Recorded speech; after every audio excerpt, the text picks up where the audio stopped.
tema Empreendedorismo e a Reconstrução do Rio Grande do Sul, damos as boas-vindas ao nosso palestrante, o vice-presidente do Conselho de Administração da Gerdau, André Bier Gerdau e Johan Peter. Agora, nos telões, as marcas patrocinadoras e apoiadoras da nossa RA SIC Caxias.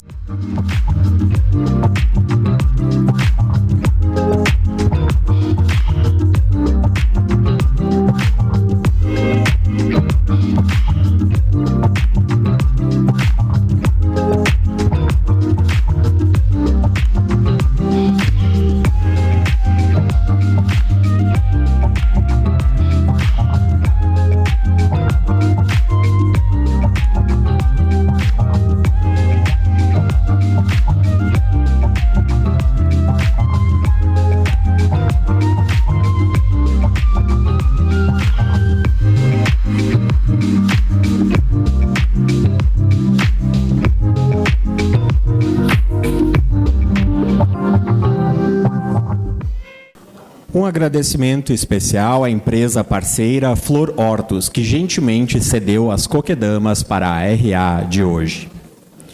Senhoras e senhores, para a sua saudação, convidamos ao palco o presidente da SIC Caxias, Celestino Oscar Louro.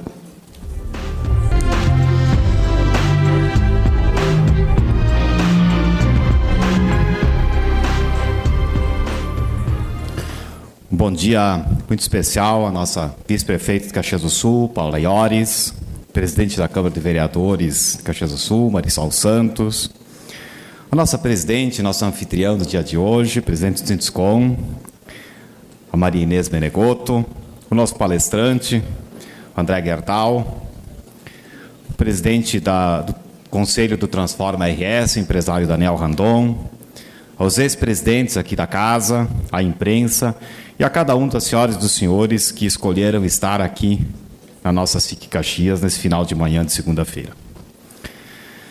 É com muito prazer que nós comemoramos e celebramos nesta RA a trajetória de 50 anos do nosso querido Sinduscom Caxias. Uma instituição que tem sido um pilar do desenvolvimento de toda a nossa cidade e região.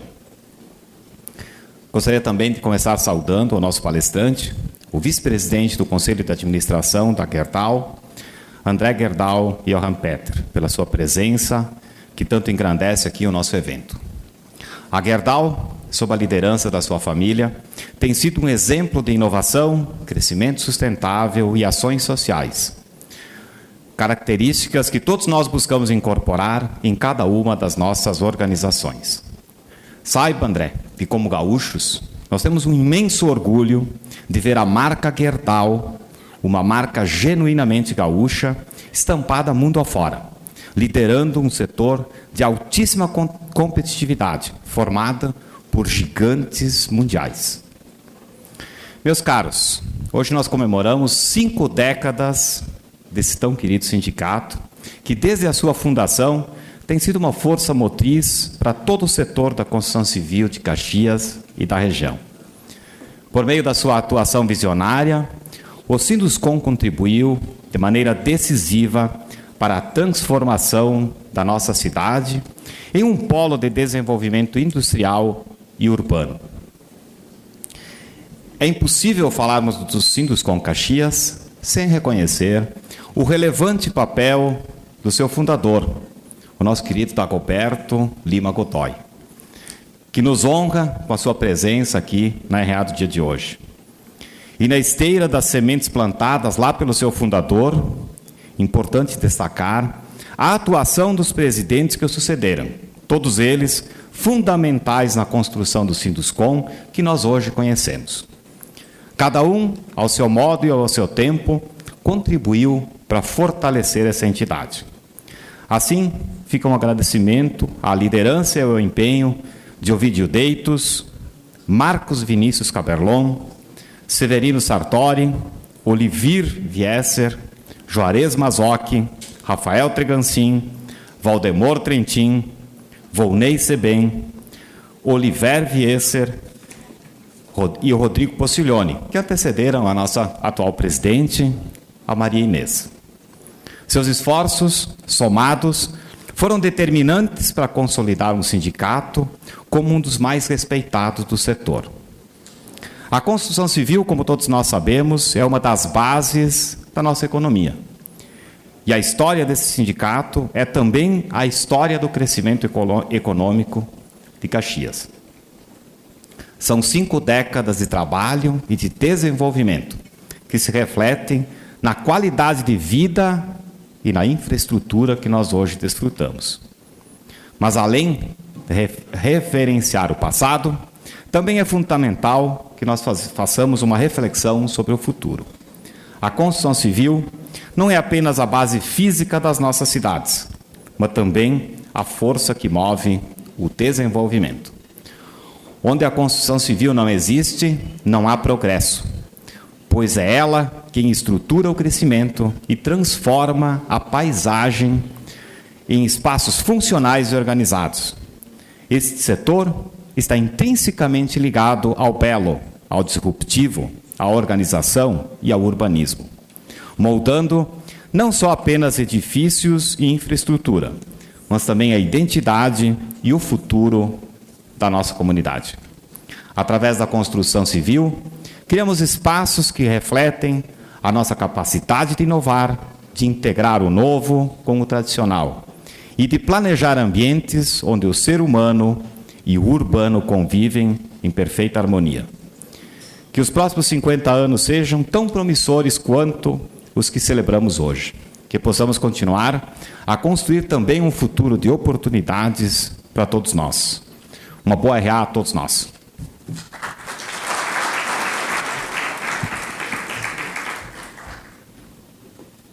Senhoras e senhores, a SIC Caxias promove o SIC Connection, o grande evento de gestão da Serra Gaúcha.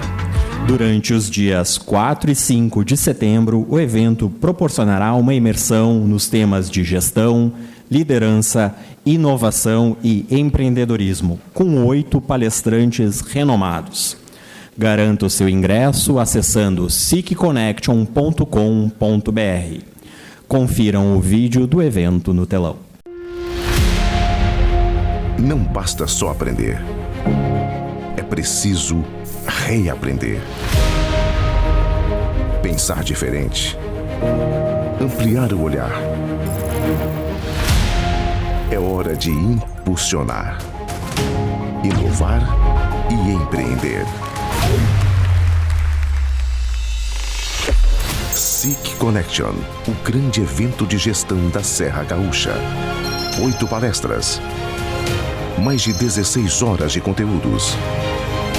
Reconhecidos e destacados speakers. Estratégias e tendências globais que definem novos caminhos. Líderes que desejam expandir seus horizontes. Um ambiente que respira negócios e inovação.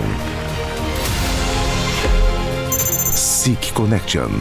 Dias 4 e 5 de setembro no URCS Teatro, em Caxias do Sul. Realização SIC Caxias em Colab com Tramontina, Marco Polo, Círculo Saúde e Sicredi. Patrocínio Randon Corp, Grupo Andreassa, Uplay mais Quanta. E para valorizar o público da RA, realizaremos agora o penúltimo sorteio de passaporte para o SIC Connection. E o ganhador do passaporte é...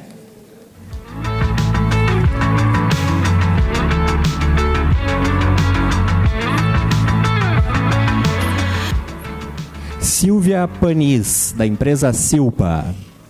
Silvia, pode vir aqui receber da mão do nosso presidente o passaporte para o SIC Connection.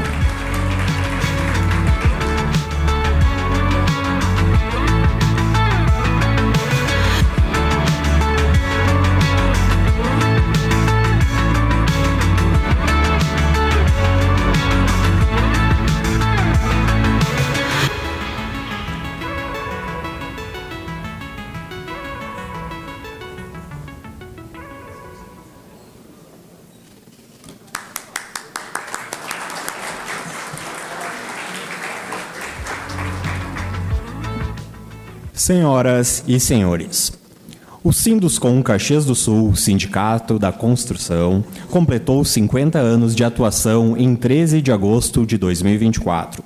Uma história dedicada ao desenvolvimento do setor da construção e da comunidade. Tem como base territorial, além de Caxias do Sul, os municípios de Carlos Barbosa, Farroupilha, Flores da Cunha, Garibaldi, Nova Prata e São Marcos.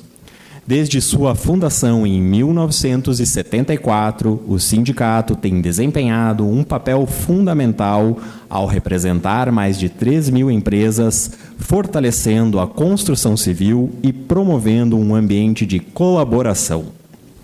Ao longo de sua história, o Sinduscom Caxias se destaca por sua atuação em diversos projetos que beneficiam tanto os associados quanto a sociedade, além da ampla gama de serviços, incluindo convenções coletivas, orientações jurídicas, cursos de qualificação e capacitação, e o maior benefício se dá nos eventos mensais, com a troca de conhecimento, informações e força para o setor.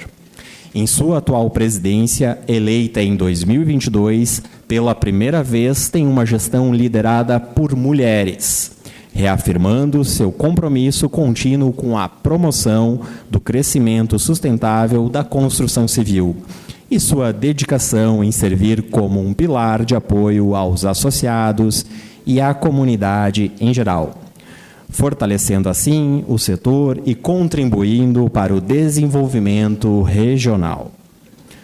Para a entrega de placa, convidamos ao palco o presidente da SIC, Celestino Oscar Louro, e para receber essa homenagem, convidamos a presidente do Sinduscom Caxias do Sul, Maria Inês Menegoto, acompanhada do fundador do sindicato, Dagoberto Lima Godoy.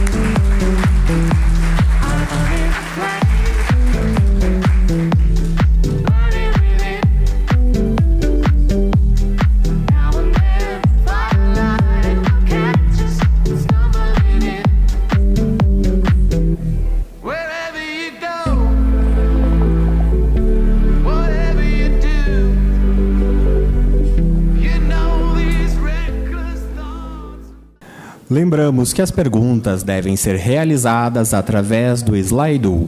Você pode acessar a ferramenta escaneando com a câmera do seu celular o QR Code dos telões ou nas suas mesas.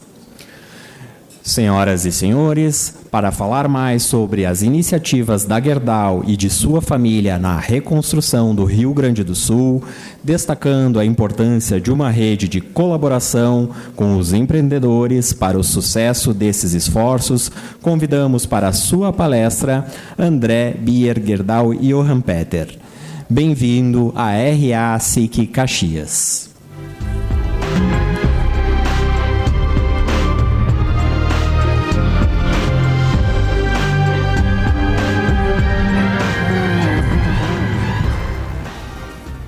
Bom, bom dia, boa tarde a todos. Um prazer estar aqui nesse momento tão importante aqui de comemoração.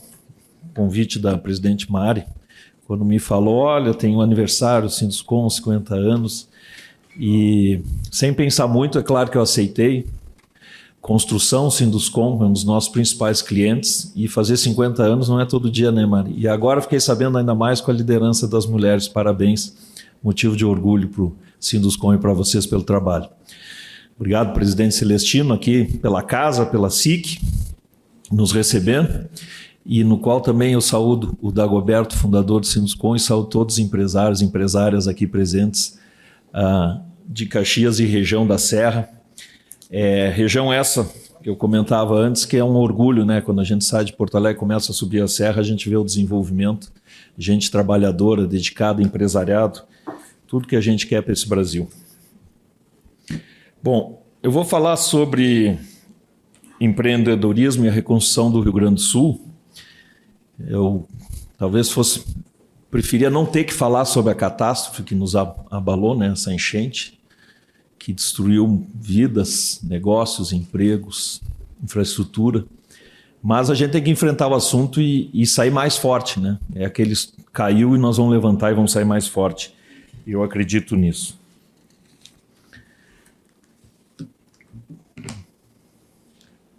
Bom, rapidamente aí, tem uma tela lá, alguns talvez não vejam no fundo, mas eu vou comentar. Então, como é que está a Gerdau hoje em dia? A gente tem esse mapa. E nos últimos anos a gente tomou uma decisão, nós tínhamos operação na Índia, na Europa, na Espanha, e a gente decidiu focar nas Américas. E nos países que estão aí em amarelo, então hoje nós temos esses 7 países de atuação, já tivemos em 13, 14, e nós fizemos um movimento muito grande nos últimos anos de ser menor e melhor, e foi o que aconteceu. Hoje nós somos mais focados e com resultados melhores do que tinha no passado, né? Nosso foco é aço, 123 anos de história, e aqui tem muitas empresas familiares, imagino não, com certeza, e a gente tem mais orgulho ainda, porque até tem empresas centenárias no Brasil, ou mais antigas, mas não com o mesmo controle familiar, que é um desafio, como todos vocês que trabalham em empresas familiares sabem. Então nós somos focados em aço, né? Também aços especiais para automotiva. Estamos em vários países. O nosso principal produto que a gente recicla é sucata, e que é parte da economia circular. Então lá nos anos 50, quando meu avô criou a primeira usina, ele não imaginava que ele estava escolhendo a rota certa, que era a sucata, que a gente recircula, compra e transforma. Então eu gosto de falar sempre, o nosso negócio é transformar matérias-primas em produtos que agregam valor para a sociedade.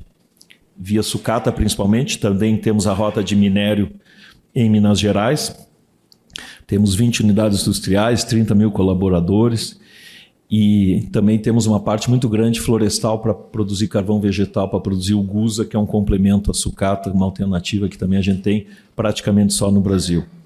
Então isso aí é para dar uma ideia da Gerdau. Hoje aqui eu não vou falar muito mais, eu vou falar mais dos desafios e o que nós estamos fazendo juntos com o Rio Grande do Sul.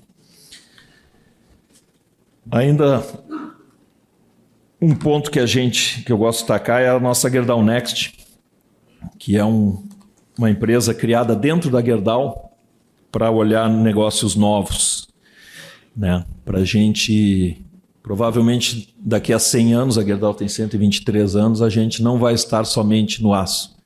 Esse é um pouco o nosso lema. A gente não precisa parar no aço, pelo contrário, a gente continua investindo e acreditando, mas a gente está procurando outros negócios, que é um movimento que muitas empresas estão fazendo. Tem muitos aprendizados e erros e acertos, e nós criamos essa empresa para poder ter uma cabeça um pouco diferente da turma tradicional, que é do setor do aço. Então, para buscar negócios novos, não muito longe, né? A gente não tem entrado em diversificações enormes. Tudo que a gente está fazendo está nessas três prioridades, né? O Construtec, que é ligado à construção, então a gente é sócio lá da Brasil ao Cubo.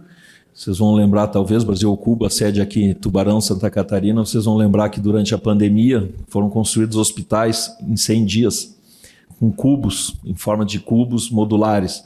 Foi a Brasil ao Cubo que fez, e nós já éramos sócio em São Paulo, Porto Alegre, G2 base de estrutura. Então essa é uma das linhas que a gente está investindo. A outra é a mobilidade. G2L é a nossa empresa logística, transporte. A Vector é uma plataforma. E tem a Adiante, que é a nossa joint venture com a Randon. Está aqui o Daniel e o Davi, que a gente criou há pouco tempo e já está crescendo. Está se mostrando um belo negócio, que é de aluguel de caminhões, carretas, reboques para o mercado brasileiro, algo que cresce muito. E depois nós temos a parte de sustentabilidade, onde tem a New Wave, que é energia renovável, energia solar ou vento, principalmente solar. E aí nós somos sócios para poder ter acesso à energia como autoconsumidor, que evita impostos, mas também a gente é sócio na empresa, porque ela vende energia no varejo, é um mercado que está se abrindo no Brasil. E tem também a Gerdau, o grafeno ali, que é novos materiais que também a gente estuda. Então isso é um pouco da diversificação que a gente está buscando na Gerdau, fora do negócio do aço ou perto do aço. Bom, Rio Grande do Sul, 123 anos, nascida em Porto Alegre, numa pequena fábrica de pregos. Essa é a nossa história. E dali nós crescemos para o mundo. Então, a gente tem as nossas raízes no Rio Grande do Sul. Grande parte da família mora no Rio Grande do Sul. Muitos já estão migrando para São Paulo. A sede foi para São Paulo. Mas muitos acionistas, controladores moram no Rio Grande do Sul. Então, a gente tem esse vínculo muito forte com o nosso estado. E, claro, fomos afetados, como todos vocês, pela tragédia da enchente. Basicamente, a gente tem 2 grandes usinas aqui no Rio Grande do Sul. A usina Rio Grandense, que foi a segunda usina da Gerdau, fica em Sapucaia, que o foco é em produtos longos. E a outra usina é a de Charqueadas, que faz aços especiais. Essa foi uma privatização nessa usina, que era Aços Finos Piratini. E quando foi privatizada, a gente comprou e entrou nesse mercado de segmento de produção de aço para autopeças e toda a cadeia automotiva. E nós temos aí 3.900 colaboradores, as plantas, uma unidade de corte e dobra lá na Avenida Farrapos e 6 unidades de distribuição.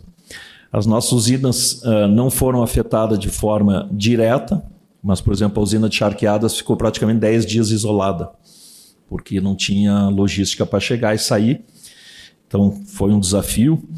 E a usina de Sapucaia foi afetada, ela está bem na beira do Rio dos Sinos, mas não chegou a subir a água e afetar, mas pegou um pouco nas casas de bombas. E o maior desafio em Sapucaia foi as pessoas, porque muita gente trabalha em Canoas e região e ficou isolada, sem casa, então não podia reiniciar. Agora estão operando normalmente, mas nós tivemos sorte que não foram afetadas, alagadas, né? Eu não vim aqui fazer propaganda de hipismo, mas eu acho que nesse momento de Olimpíada, que nós vimos aí os brasileiros, principalmente as brasileiras, irem tão bem, né? Dá orgulho de ver a luta dos atletas. Para quem não sabe, eu competi em 3 Olimpíadas, ganhei 2 medalhas de bronze e uma em Atlanta. Essa é a foto na volta de Sydney. Ali o meu parceiro, Calei Joté, com quem eu competi. E eu quis trazer esse paralelo porque o grande desafio para nós como gaúchos, e aí eu usei a Olimpíada, é onde é que nós vamos estar daqui a 4 anos? Vocês pararam para pensar? Nós temos que reconstruir o nosso estado de forma sustentável, depois de tudo que aconteceu. E eu fiz esse paralelo porque todo atleta é um empreendedor. Ele planeja onde quer chegar, ele precisa buscar recursos, ele precisa de equipe. Ele tem que saber trabalhar os ciclos. Tem dias bons, dias não tão bons. Aqui a gente literalmente cai do cavalo, não é só figurativo. Então, a pergunta e o paralelo que eu quero fazer é exatamente esse. Assim como os atletas estão se programando, terminou uma Olimpíada, já está pensando na próxima. Nós passamos essa catástrofe da enchente, que a água baixou, mas os problemas subiram, né? Então, fica a mensagem. Onde é que nós queremos estar daqui a 4 anos e como? Agora eu vou falar um pouco sobre o que nós, como Gerdau, estamos fazendo e também um pouco dos desafios do nosso estado, que a gente está convivendo e vendo no dia a dia, né? Não tem sido fácil. Retomada. E nós estamos agora numa fase de reconstrução que não é nada fácil. Tem desafios de governança. Bom, o primeiro foco nosso foi com as nossas próprias equipes. Então, muita gente teve as casas alagadas, né? Nós tivemos aí 242 colaboradores afetados nas usinas e escritório. E nós fizemos um trabalho muito grande de renovação ou recomposição, reconstrução do que precisasse das casas. Então, a gente garantiu que todo mundo que teve a casa afetada, a gente foi em cada uma das casas dos colaboradores, fez o inventário. Tem 2 fotos aqui embaixo, antes e depois, né? A gente fez essa reforma e também fizemos doação de linha branca e alguma coisa de imóveis para a pessoa poder voltar para casa e reconstruir sua vida. E vocês podem imaginar, mas o que é o comprometimento e o que é o engajamento das pessoas principalmente afetadas, mas de todo mundo, porque é nessa hora que a gente vê como é que a gente trabalha com a equipe, como é que engaja as pessoas. E foi assim uma coisa muito bonita de ver os líderes entregando cesta básica nas casas, todo mundo envolvido, os colaboradores, que não foi diferente no nosso estado, né? Inclusive, a gente sempre tem que agradecer, veio gente fora do Rio Grande do Sul, muitas doações, muita gente se dedicando, salvando vidas, né, nos resgates de jet ski e outras formas. Então isso dá muito orgulho. E nós vivemos isso e começamos com os nossos colaboradores. Tem um ponto que eu queria destacar ali, que é o apoio para a saúde mental, que é um ponto que talvez seja tão ou mais importante que reformar a casa ou mobiliar a casa. E as pessoas sofreram muito, todo mundo, nas formas mais variadas. Alguém perdeu o familiar, alguém perdeu a casa, perdeu o emprego. Todo mundo perdeu de algum jeito. E no emocional, isso aí afetou muitas pessoas. Imagino, não sei vocês, nas suas empresas, estão vendo isso, mas para quem estava perto das enchentes ou dentro, que nem nós estávamos nas duas usinas, e com muita gente sendo afetado, causou muito trauma. Então, nós já tínhamos esse programa de ajuda e nós reforçamos ele, que é a ajuda mental, que é o apoio psicológico, que isso já na pandemia já foi muito difícil, as pessoas ficaram marcadas com dificuldades, e aí vem uma enchente dessas que afetou aí quase 2,5 milhões de gaúchos. É um ponto de atenção que a gente está trabalhando e buscando como apoiar os nossos colaboradores, mas principalmente suas famílias, porque afetou a todos sem nenhuma dúvida. Bom, como é que nós estamos atuando aqui no Rio Grande do Sul como Gerdau? Então a gente tem várias iniciativas, né? Essa foto no meio aqui, isso aqui foi um helicóptero que voou a charqueadas, levando cestas básicas. Ali está a nossa equipe descarregando o helicóptero para poder distribuir para as pessoas que estavam isoladas, ilhadas em charqueadas. Então isso foi lá no início, alugamos helicóptero, estava difícil, mas conseguimos fazer esse tipo de ação. Depois a gente fez esse trabalho grande na foto de baixo, são as casas provisórias. Nós falamos de construção, né, Mari, da Sinduscom e construção, e essas casas são casas que viajam de países para países, com a Acnur, que é um órgão da ONU, que está acostumado com desastres naturais ou guerras, onde tem que deslocar grandes populações. E nós trabalhamos essa solução junto com a Gerando Falcões e a Acnur, que está ali, e Bancos Sociais Gaúcho, e é uma solução muito melhor do que aquelas tendas enormes, porque ela dá uma certa privacidade, cada um tem sua casa. Casas que funcionam por 6 meses, 8 meses, no máximo 1 ano. Elas não são casas para ficar para sempre. Depois elas vão ser desmontadas e vão adiante para serem usadas em outro ambiente. Mas esse é o tipo de desafio que nós estamos vivendo no Estado, porque o número a gente não sabe nem exatamente, mas 20, 30 mil pessoas que não conseguiram voltar ainda às suas casas. Nós chegamos a ter 70, 80 mil pessoas em abrigos. Os abrigos aos poucos foram fechando, eram escolas, eram ginásios, igrejas, clubes. E onde vai as pessoas que perderam a casa? Então, também com esse problema social de velocidade, muita gente voltou para áreas que, infelizmente, podem ser alagadas de novo.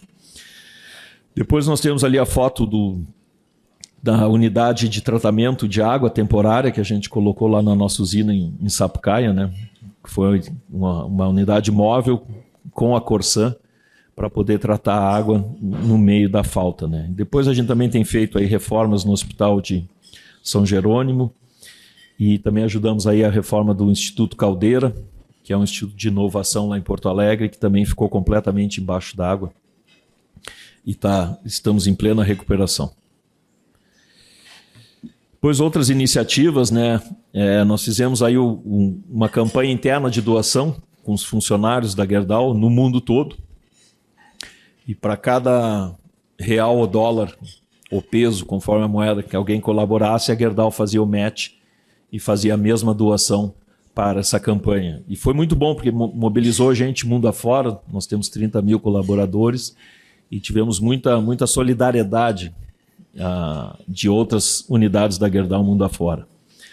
Nós estamos em plena parceria com a Ambev para fazer uma reforma grande numa escola em Porto Alegre, Liberato Salzano, e vai ser uma obra executada pela Brasil ao Cubo, porque esse método de construção rápido em cubos é o ideal para fazer nesse momento de recuperação rápida.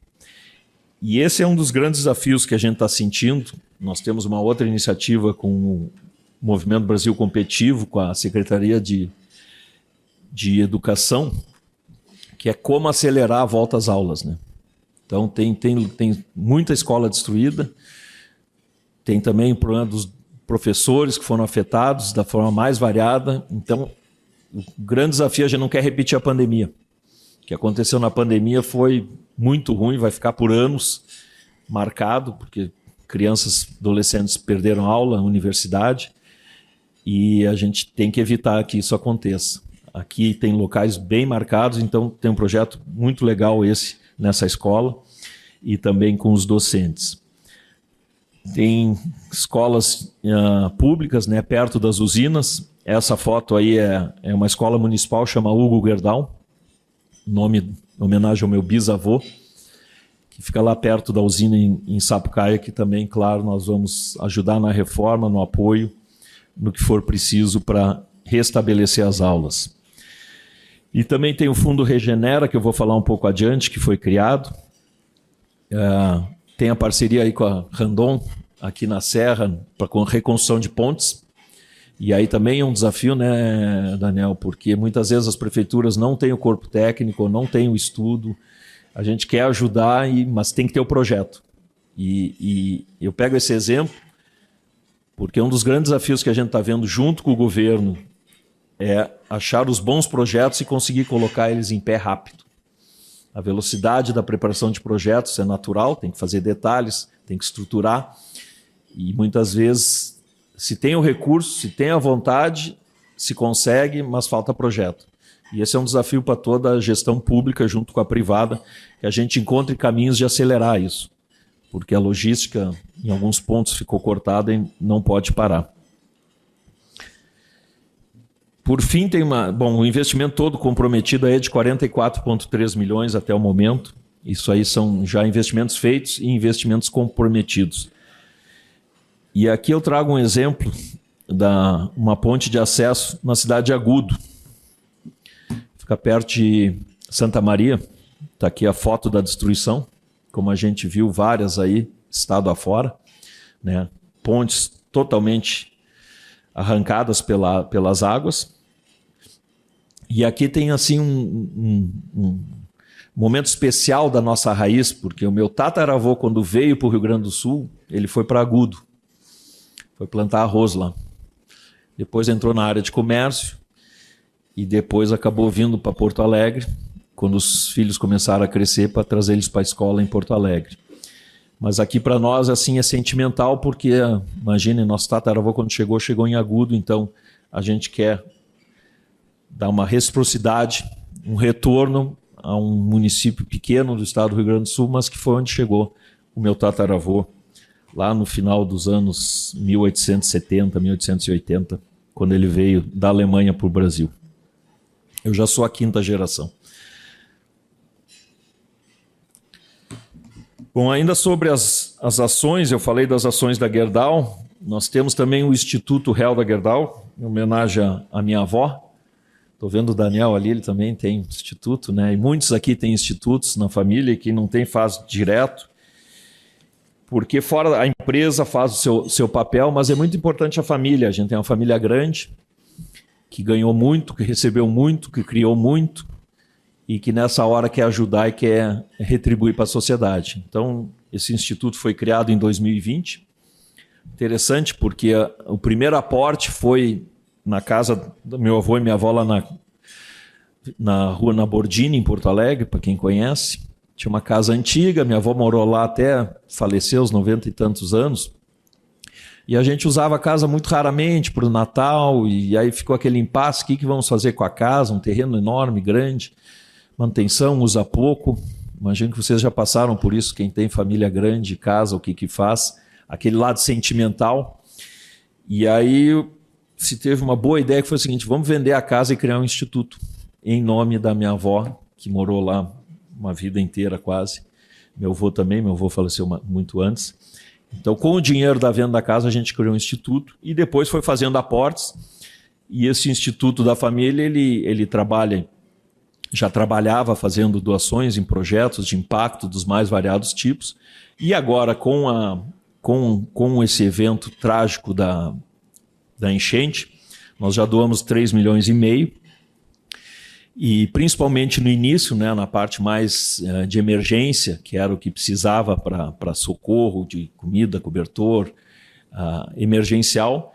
E agora nós estamos fazendo um fundo filantrópico, que é o Regenera RS, que é uma iniciativa da família, da Gerdau, e já temos um aporte da Vale, a empresa, que já conseguiu mobilização de 38 milhões, seguimos captando e trabalhando em projetos que vão transformar e refazer o nosso Rio Grande do Sul numa reconstrução.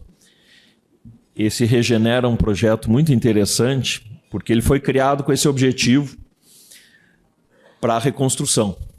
Então, a gente aporta recursos do Instituto Helda, da Gerdau, outros doadores, a Vale é um dos grandes doadores, já aportou 8 milhões de reais. Ele tem uma governança muito estruturada, tem um conselho deliberativo, que eu faço parte, tem um conselho consultivo, que aí são várias pessoas da sociedade para discutir aonde aplicar, como conduzir. Depois tem um conselho fiscal para cuidar das contas, um time executivo, e aí quem toca é a Dínamo, que é uma empresa que já fazia trabalhos de investimento social e de impacto, e que faz a gestão.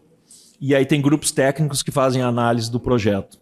Então a gente criou essa governança, já estamos com esse dinheiro arrecadado e estamos atrás, de novo, eu vou voltar um pouco aos projetos, né? Estamos atrás de bons projetos, estruturados e que gerem impacto na sociedade, que estejam alinhados.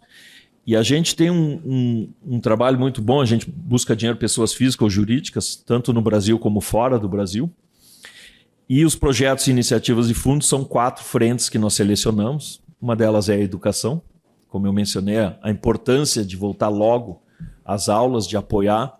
Tem um trabalho grande com os docentes que sofreram, que foram impactados, eles têm que estar bem para poder dar bem a aula. As crianças têm que estar com tempo, com a casa, com a família, para poder vir.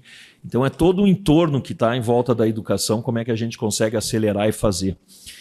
E até inovar e melhorar a educação, que é um grande desafio. A segunda frente é de habitação. Então também iniciativas que nós temos uma grande agora, que eu espero que saia e vai sair, que é a primeira favela 3D, em parceria com a Gerando Falcões, que é um projeto que o Edu Lira lidera, a gente é parceiro lá, e nós vamos fazer em Eldorado, vai ser a primeira favela 3D, que é um conceito de tirar as pessoas da favela, da pobreza, para a dignidade. Que a diferença de pobreza não é riqueza, é dignidade. Então é um projeto que já tem algumas favelas transformadas, nós vamos fazer em Eldorado do Sul, com parceria o Regenera, Gerdau, Instituto junto, outros apoiadores que nós estamos buscando, que é trazer dignidade, porque numa favela a pessoa não tem calçamento, não tem endereço, não tem luz, não tem tratamento d'água, isso não é dignidade. Então esse é um projeto que eu acredito demais, e assim que sair a primeira, eu espero conseguir apoios Rio Grande afora, e se cada cidade adotar 1 ou 2 favelas e for fazendo, eu tenho certeza que a gente transforma as mais de 7 mil favelas no Brasil. Depois tem uma frente de negócios, que crítica nesse momento, a gente está vendo, que tem dinheiro alocado, mas demora, né? Pequeno empresário que perdeu seu estoque, que perdeu máquinas, ou perdeu até a fábrica ou a loja, como é que ele se restabelece logo, né? E ele precisa muito capital de giro na veia. Agora, se ele tiver que ir no banco, apresentar o balanço e dar garantias, não vai sair. Esse é um dos grandes desafios que a gente está vendo, e eu estou vendo, talvez seja dos maiores. Como é que a gente acelera o dinheiro a chegar? E provavelmente tem que ser dinheiro a fundo perdido, porque empréstimo com juros bons tem linhas, mas muita gente não consegue acesso. Então, esse é um grande frente, porque só com a retomada dos negócios nós vamos gerar empregos, e gerando empregos nós vamos rodar a economia. É a única solução que tem nesse momento. E, por fim, soluções urbanas, até evitar enchentes ou outros trabalhos nas cidades, tudo isso alinhado com o poder público, mas feito pela iniciativa. Então, esse é o Regenera RS. Quem quiser saber mais, quem quiser participar, me procure, eu procure Regenera RS. Tem aí nas mídias sociais para conhecer os projetos e participar. Porque também a gente tem trabalhado, e muita gente que se conhece do centro do país, né, de São Paulo, Rio, Belo Horizonte, todo o Brasil, né, ligam perguntando onde é que eu quero ajudar, como é que eu faço? Então a gente também, um caminho bom de ajudar é disso. Pode colocar dinheiro no Regenera, esse a gente está junto, esse a gente garante que vai funcionar. Porque quem está de longe de fora fica preocupado, mas é uma boa iniciativa, vai funcionar. Então nós criamos esse com uma governança robusta, conselhos, especialistas, e já conseguimos a Vale, que entrou muito forte, a gente é muito grato e vamos atrás de outras empresas para apoiar, para a gente conseguir, porque essa iniciativa do Regenera a gente quer que ela vá muito além de só construir uma ponte ou de só arrumar uma estrada, né? A gente quer fazer algo de forma mais sustentável e que traga ganhos para o Rio Grande do Sul. E todo esse trabalho também aqui é alavancado, né? O Regenera não quer simplesmente botar dinheiro, quer trazer tecnologias, metodologias que sejam aplicáveis e que resolvam os problemas aí de educação, habitação, negócios, soluções, e com parcerias, onde cada real colocado a gente consegue multiplicar. Então a gente já tem conseguido alguns parceiros que entram, às vezes o parceiro entra com serviço, às vezes entra com algum material, tem várias formas de ajudar, não necessariamente só o aporte em dinheiro. Não sei se todos conhecem, esse é o Plano Rio Grande. Vocês conhecem ou não? Poucos conhecem, né? Esse é o plano que o governo do estado colocou, é a governança. Aliás, falando em governança, eu tenho rodado aí São Paulo, a gente viaja, e eu tenho levado a nossa bandeira aqui na lapela. E eu recomendo para todo mundo que vai para Rio, São Paulo, que sai do Rio Grande do Sul, que use. Porque tem um simbolismo de não nos esqueçam. Porque nós não resolvemos nossos problemas. Pelo contrário, nós estamos começando.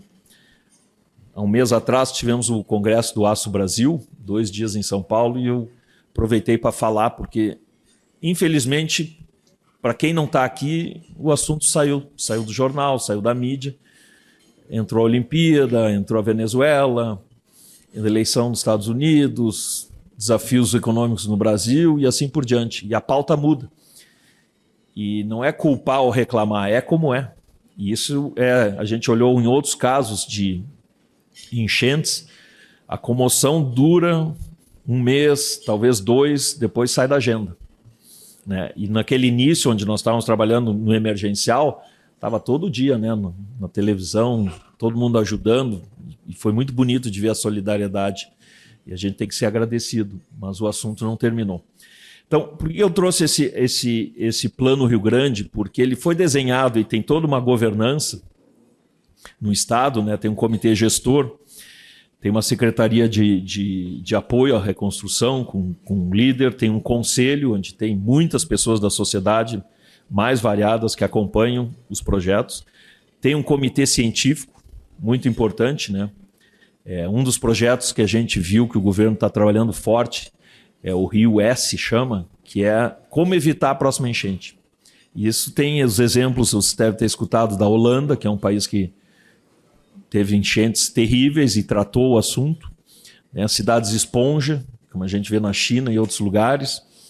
Aqui mesmo, em Santa Catarina, Blumenau foi uma cidade que foi devastada e depois fizeram um trabalho para não acontecer de novo. Então tem um trabalho muito científico aqui, técnico. Né? Tem todo o trabalho de previsão do clima e medição de chuva e tudo, mas tem um trabalho grande de aprovar os projetos. E tem ali FAMURS e associações de municípios, porque muitas das soluções têm que ser local, tem que envolver a comunidade.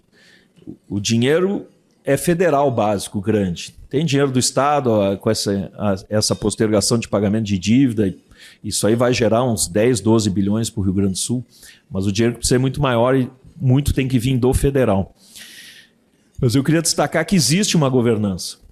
E o grande desafio é a velocidade que a gente consegue atacar e resolver os problemas. E aí o público e privado tem um trabalho muito importante de fazer. E o plano de trabalho nessas 3 cores aí embaixo, né, o emergencial em vermelho, que foi a parte mais crítica, salvar vidas, pessoas ilhadas, pessoas sem casa, água, não tinha água, luz, cestas básicas, alimentação. Então essa era uma parte muito forte, emergencial. Inclusive tem um ponto ali de segurança, né, que a gente, pelo menos eu tinha muito medo e achei que nós íamos ter problemas enormes de segurança, de saques, e que acontecem em muitos outros locais pós-enchente.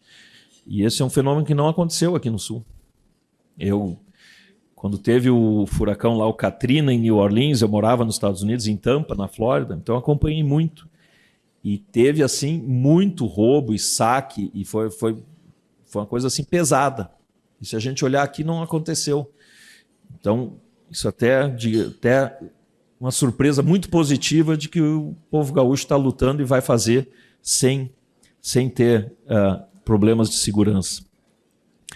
Depois tem o foco da reconstrução, que são as ações de médio prazo, né?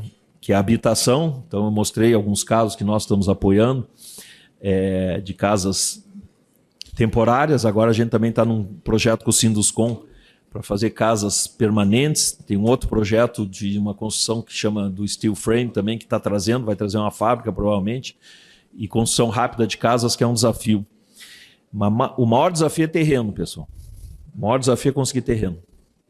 Porque as pessoas que foram afetadas estão nas áreas que acaba alagando, não tem para onde ir e falta terrenos, porque ninguém quer morar muito longe da cidade, ou do transporte, ou da escola, do hospital.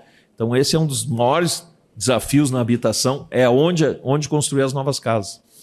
E eu estou acompanhando com o pessoal do Sinduscom de Porto Alegre, tem lá uma equipe, conheço 2, 3 pessoas parceiros, e está muito difícil conseguir os terrenos. E as licenças, e aí que precisa agilidade. Então tem a infraestrutura, né, e a recuperação econômica, que eu acho que são os 3 grandes eixos que nós estamos vendo que nesse momento são as prioridades.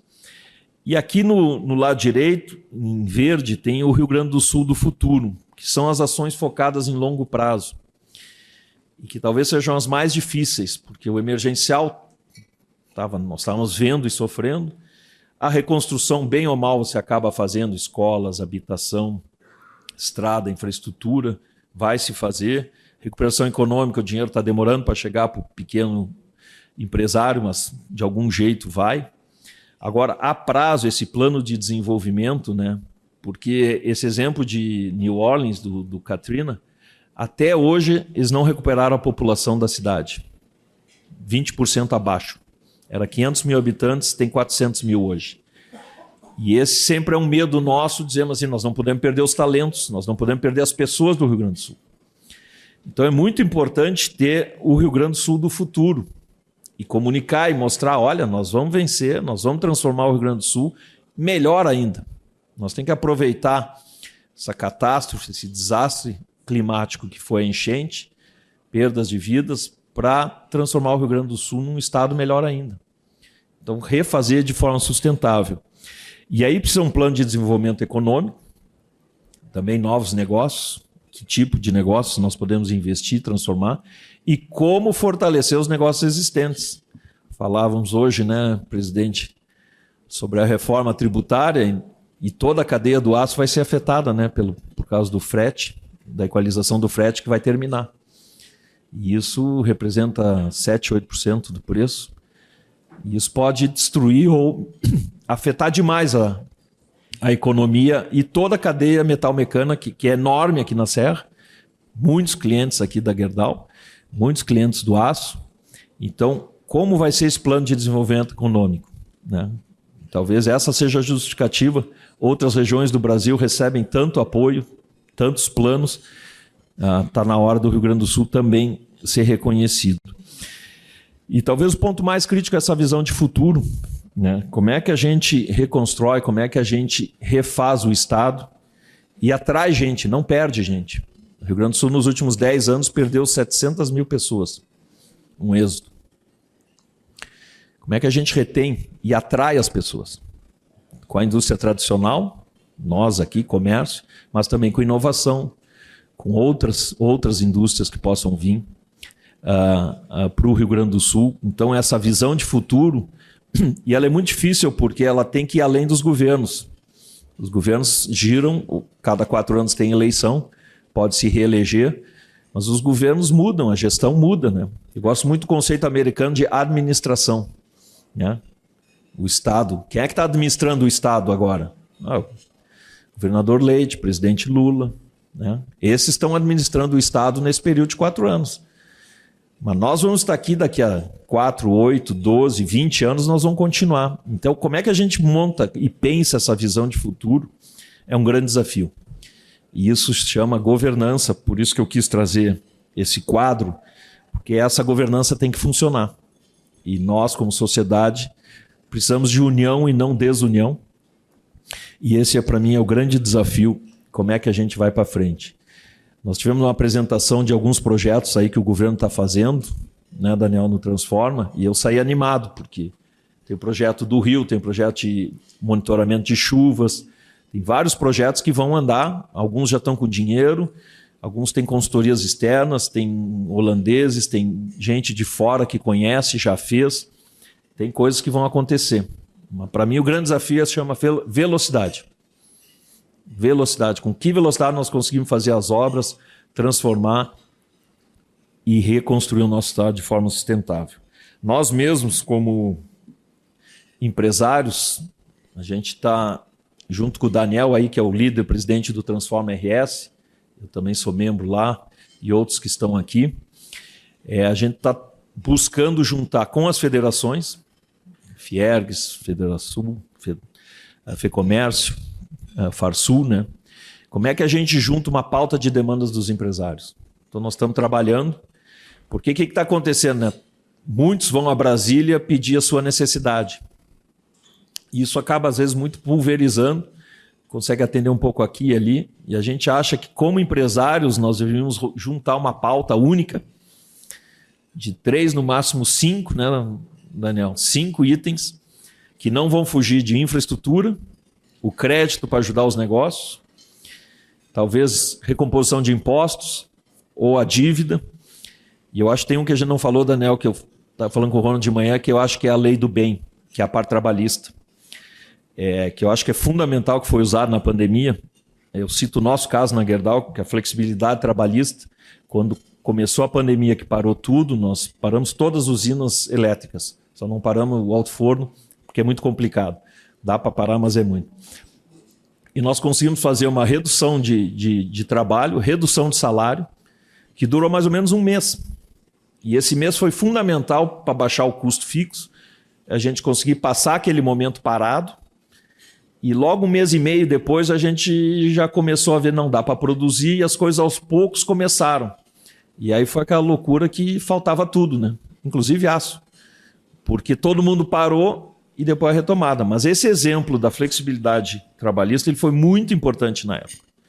E eu imagino que para todos vocês, em vez de demitir porque não tem dinheiro giro, se tu conseguir uma flexibilização, tu pode salvar um negócio. Então esse eu acho que é um item, Daniel, que eu pedi para o Ronald olhar e falar, porque eu acho fundamental e que foi bem usado e tem um exemplo, e na Gerdau não foi diferente. Bom, pessoal, meu recado era esse. Eu já fui bem mais pessimista sobre o futuro do Rio Grande do Sul.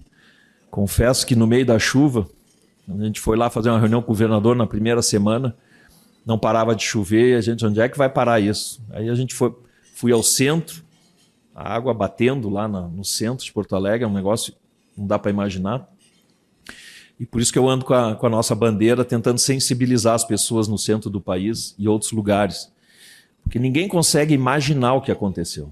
Lá o nosso escritório antigo, na Farrapos, da Gerdau, tinha água até aqui. E então, quando eu falei em São Paulo, lá eu disse, vocês têm que imaginar a Faria Lima embaixo d'água. Senão as pessoas não conseguem imaginar. Você tem que imaginar o Rio de Janeiro, da Lagoa de Rodrigo de Freitas até o mar, embaixo d'água. O Leblon, Ipanema, todos os bairros embaixo d'água. Foi isso que aconteceu conosco. Então as pessoas é difícil conseguir imaginar. Hoje mesmo a gente vem quando anda na cidade e olha e diz, mas como é que tinha 1,5 m, 2 metros de água nesses lugares? E tinha. Não só em Porto Alegre, Canoas, toda a região do Vale do Taquari, né? Todo mundo que acompanhou sofreu de um modo ou de outro. Mas eu estou mais otimista, eu acho que a gente vai conseguir, a gente fazendo funcionar essa governança e com união, a gente chega lá. Tem recursos, tem tecnologia no mundo, precisamos de uma boa governança e união de todos. É isso que eu tinha, pessoal. Muito obrigado. Prazer falar com vocês e contar um pouco do que nós estamos fazendo. É isso. Tá bom.